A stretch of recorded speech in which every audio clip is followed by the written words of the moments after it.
Welcome to Nick kitchen. இன்னைக்கு நாம நிக் கிச்சனில் கிறிஸ்மஸ்க்கு அச்சு முறுக்கு எப்படி நம்ம வீட்டில் டேஸ்ட்டாக ரெடி பண்ணலான்னு பார்க்கலாம்.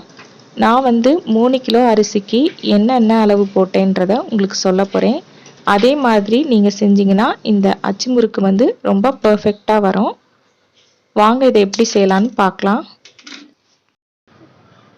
3 கிலோ அரிசிக்கு 3 தேங்காய் எடுத்துக்கோங்க. 3 ஸ்பூன் கருப்பெல் எடுத்துக்கோங்க.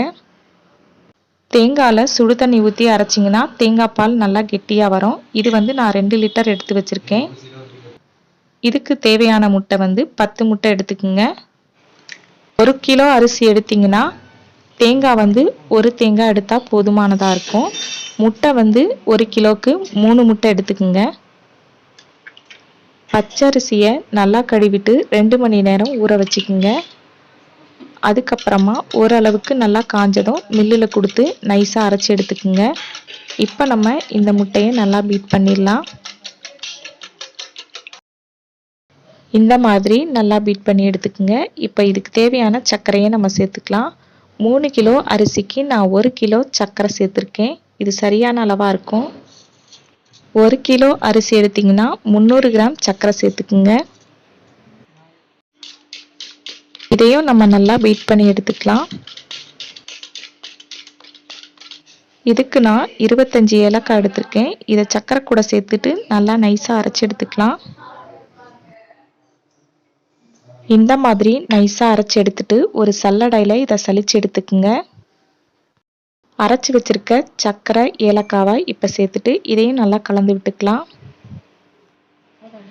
இப்போ நம்ம எடுத்து வச்சிருக்க எள்ளை சேர்த்துடலாம். நான் கருப்பு எள்ளு சேர்த்துருக்கேன் 3 ஸ்பூன்.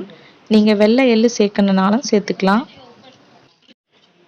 இனிப்பை பேலன்ஸ் பண்ணுறதுக்காக 1/4 ஸ்பூன் உப்பு சேர்த்துக்குங்க. இதையும் நல்லா கலந்து விட்டுக்கலாம். அரைச்சி வச்சிருக்க பச்சரிசி மாவை கொஞ்சம் கொஞ்சமாக சேர்த்துட்டு நல்லா கலந்து விட்டுக்குங்க.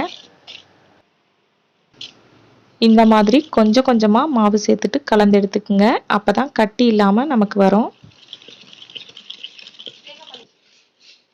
இப்போ நம்ம எடுத்து வச்சிருக்க தேங்காய் பாலை கொஞ்சம் கொஞ்சமாக சேர்த்துட்டு கலந்து விட்டுக்கலாம்.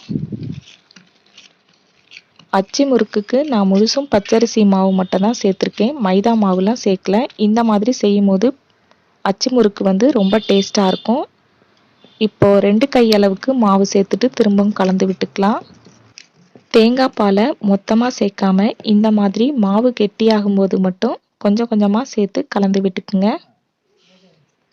தேங்காய் பால் எல்லாத்தையுமே சேர்த்துட்டேன். இப்போ கொஞ்சம் தான் எனக்கு மீதி வந்திருக்கு.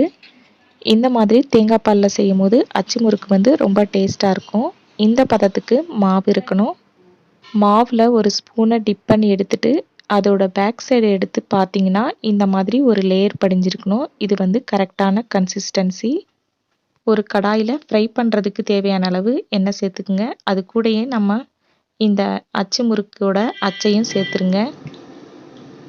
ஒவ்வொரு முறை முறுக்கு சுடும் போதும் இந்த மாதிரி மாவை நல்லா கலந்து எடுத்துக்குங்க. இப்போ இந்த அச்சை இதில் டிப் பண்ணிடுங்க. 3/4 அளவுக்கு அச்சு முழுகுனா போதும். இப்போ இதை எண்ணெயில் நம்ம போட்டு எடுத்துடலாம்.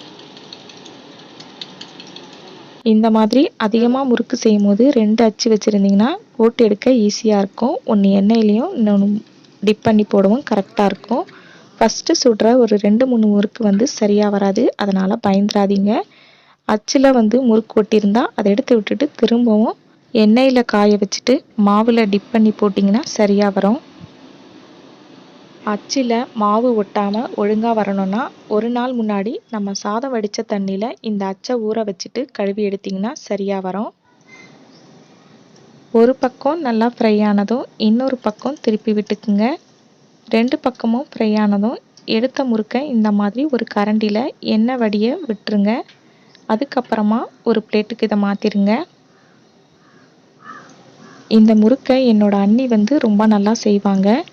இதை வீடியோவாக போட்டால் ரொம்ப நல்லா இருக்கும்னு போட்டிருக்கேன். இதை அவங்க போடுறாங்க. நான் எடுத்துட்ருக்கேன். பாதி முறுக்கு சுட்டதுக்கப்புறமா மாவு கெட்டியாச்சுன்னா மீதி இருக்க தேங்காய் பாலை சேர்த்துட்டு நல்லா கலந்து விட்டுக்குங்க. இப்போ அச்சை 3/4 அளவுக்கு டிப் பண்ணி எடுத்துட்டு எண்ணெயில் சேர்த்துருங்க. முழுசாக முக்கி எடுத்திங்கன்னா முறுக்கு ஒழுங்காக வராது. நாங்கள் முறுக்கு எல்லாத்தையுமே சுட்டு எடுத்துட்டோம். 2 டின் அளவுக்கு நாங்கள் இதை சுட்டு எடுத்திருக்கோம். ஃப்ரெண்ட்ஸ் அண்டு ரிலேட்டிவ்ஸ்க்கு கொடுக்கறதுக்காக. பாருங்கள் எவ்வளோ கிறிஸ்பியாக இருக்குன்னு. நீங்களும் இந்த கிறிஸ்மஸ்க்கு இதே மாதிரி செஞ்சு பாருங்கள். கிச்சன் வீடியோ உங்களுக்கு பிடிச்சிருந்தா லைக் பண்ணுங்கள், ஷேர் பண்ணுங்கள், மறக்காமல் சப்ஸ்கிரைப் பண்ணுங்கள். பக்கத்தில் இருக்க பெல் ஐக்கானை கிளிக் பண்ணிக்கோங்க. எப்படி இருக்குன்னு எனக்கு கமெண்ட் பாக்ஸில் சொல்லுங்கள். தேங்க்யூ.